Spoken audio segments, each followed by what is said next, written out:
une forte délégation des Nations Unies, conduite par la représentante du secrétaire général de l'ONU, Bintou Keïta, séjournée à Kalemi. Et elle a été reçue ce lundi 15 novembre au gouvernorat des provinces par Kamona Yumba Dieudonné, assumant l'intérim du gouverneur à mission. Puisant leur coopération bien entretenue entre le gouvernement et la MONUSCO, Bintou Keïta et Kamona Yumba se sont échangés autour de plusieurs questions de l'ère, partant de la politique jusqu'au social, dans le cadre des préparatifs du retrait des troupes de la MONUSCO au Tanganyika. De leurs échanges filtrent les cas d'insécurité qui s'observent au nord du territoire des Nyunzu et dans différents coins de la province. Bintou Keïta. Dans un échange pour collaboration, coopération sur quels sont les éléments qui doivent être en place dans la province de Tanganyika pour que l'année prochaine, au mois de juin, la MONUSCO puisse se retirer de la province de Tanganyika en ayant les agences, fonds et programmes qui continuent d'être présents pour accompagner la province de Tanganyika.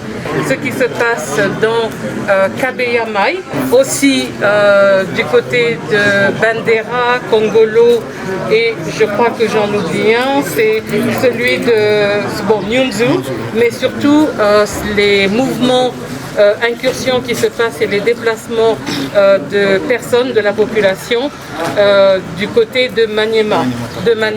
Donc ça, ce sont des éléments sur lesquels, dans un très court laps de temps, nous devons travailler ensemble. Il y a pas mal de problématiques autour de cette question de gestion des prisons. Il y a aussi des discussions que nous avons il y a des besoins de base absolument importants. Donc son Excellence a beaucoup insisté sur les aspects de réintégration et de le faire le plus rapidement possible pour éviter qu'en l'absence de réponse appropriée, ces jeunes ne puissent de nouveau repartir dans la brousse, etc. Et j'insiste encore une fois. N'allez pas dire, Madame Keïta a dit que la MONUSCO est en train de partir de la province de Tanganyika.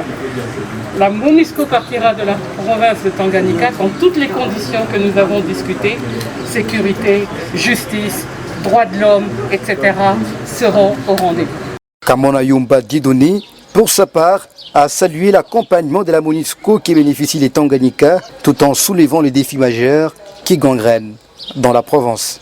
Et cela montre l'intérêt que les Nations Unies attachent à la province du Tanganyika. Madame vous a dit, nous parlons toujours d'une jeune province. Comme vous le savez, nous on dépendait du Tanganyika, on dépendait de l'ex-Katanga. Aujourd'hui nous devenons autonomes.